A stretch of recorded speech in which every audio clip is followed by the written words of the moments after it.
Good morning student, welcome to E class. बच्चों, आज हम व्याकरण का पाठ 6 समास पढ़ेंगे। बच्चों, इस पाठ के अंतर्गत हम जानेंगे कि समास किसे कहते हैं, इसके कितने भेद हैं और इसकी पहचान क्या है। तो चलिए पाठ शुरू करते हैं।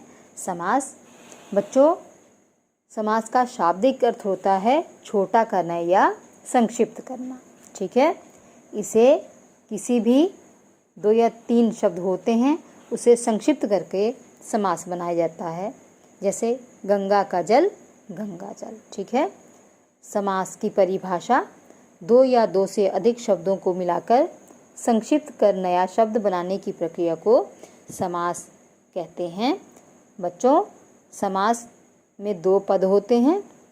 पहले पद को पूर्व पद और दूसरे पद को उत्तर पद कहते हैं और दोनों पद मिलकर समस्त पद बनाते हैं। समास को अलग करने की प्रक्रिया को बच्चों समास विग्रह कहते हैं। बच्चों, समास के 6 भेद होते हैं। अव्ययी भाव समास, तत्पुरुष समास, कर्मधारय समास, द्विगु समास, द्वंद्व समास और बहुव्रीहि समास।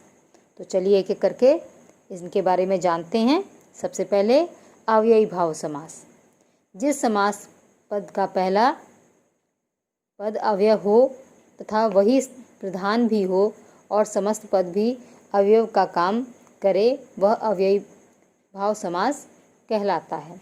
बच्चों, अव्ययी समास में पहला पद प्रधान होता है। ठीक है, जैसे आजीवन, जीवन भर। ठीक है।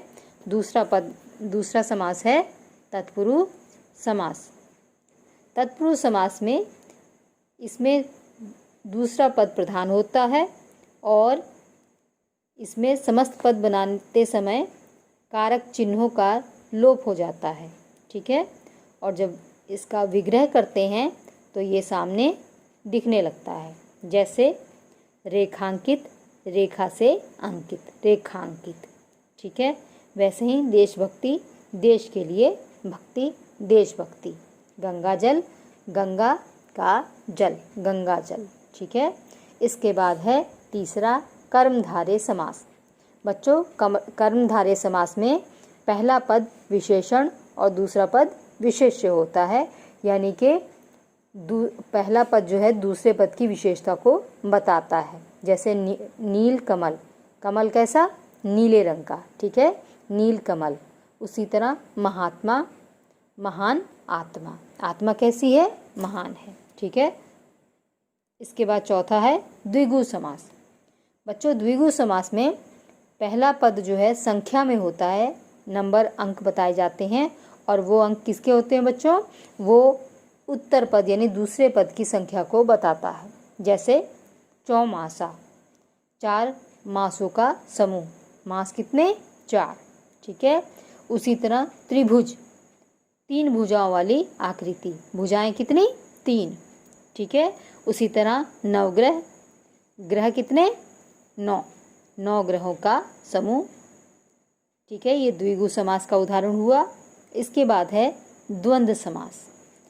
जिस समस्त पद में दोनों पद प्रधान होते हैं वहाँ द्वंद्व समास होता है और इसके बीच में कई बार योजक चिन्ह लगता है। और बच्चों, ये दोनों ही जो पद होते हैं द्वंद्व समास में, ये दोनों एक दूसरे के विलोम होते हैं। ठीक है, बिल्कुल उल्टे होते हैं। जैसे सुख दुख, माता पिता, पाप पुण्य। ठीक है। इसके बाद अगला है बहुव्रीहि समास। इस समास में दोनों पदों का अर्थ अलग निकलता है, लेकिन ये दोनों मिलकर तीसरे अर्थ की ओर संकेत करते हैं। जैसे नीलकंठ, कंठ कैसा? नीला। लेकिन ये किसके लिए कहा जाता है बच्चों? ये शिव के लिए कहा जाता है। ठीक है। तो ये अन्य, किसी अन्य के विषय में बात की जा रही है, बताया जा रहा है, तो इसलिए यह बहुव्रीहि समास है।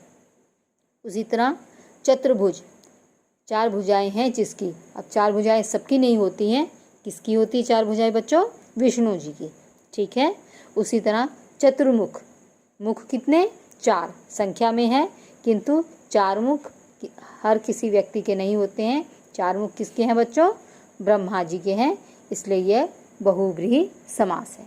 ठीक है, उम्मीद करती हूँ आपको समास समझ में आ गया होगा।